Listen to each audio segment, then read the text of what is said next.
Suppose आज आपके पास 1 लाख रुपए है और आप उसे बस सेव करके रखते हो। 10 साल बाद क्या वो 1 लाख की वैल्यू सेम रहेगी?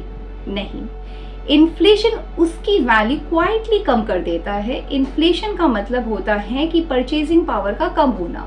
इसका एक एग्जाम्पल है, अगर आज स्कूल फीस 50,000 रुपये है और इन्फ्लेशन 5% के आसपास है तो सिर्फ 7 साल में वो 1 लाख के पास पहुंच सकता है। और अगर आज आप 1 लाख रुपया सेव करके रखते हो तो 10 साल बाद उसकी रियल वैल्यू लगभग 61,000 के आसपास ही रह जाएगी।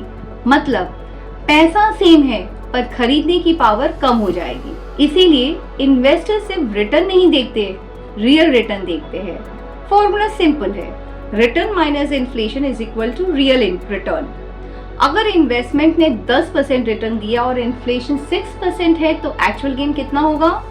4%। इंडिया में इन्फ्लेशन जनरली 5 से 7% के रेंज में रहता है। रीसेंट ईयर्स में भी रफली 2022 में 6.7%, 23 में 5.6, 24 में 4.9%। इसका मतलब है अगर आपका इन्वेस्टमेंट 5 to 6% ही रिटर्न दे रहा है तो आप एक्चुअली वेल्थ क्रिएट नहीं कर रहे हैं, सिर्फ इन्फ्लेशन को कैचअप कर रहे हो।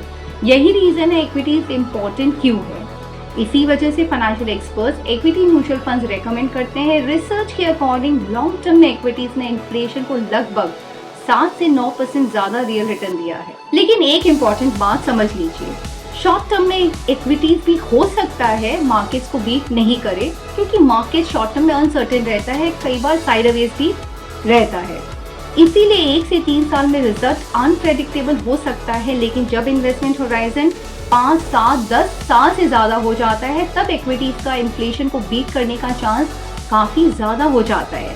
इवन 2008 फाइनेंशियल क्राइसिस के बाद भी जो लोग इन्वेस्टर रहे, कुछ सालों में मार्केट्स रिकवर हुए और लॉन्ग टर्म में पॉजिटिव नहीं, काफी ज्यादा रिटर्न दिए। इसका बिगेस्ट लेसन क्या है? मार्केट टाइमिंग नहीं, time in the market important है।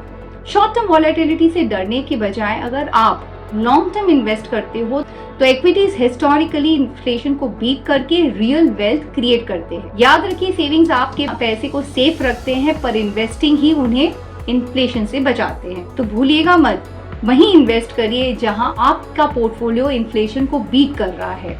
और ऐसी कई सारी इंटरेस्टिंग और इंफॉर्मेटिव बातों को जानने के लिए मुझे फॉलो करना मत भूलिए।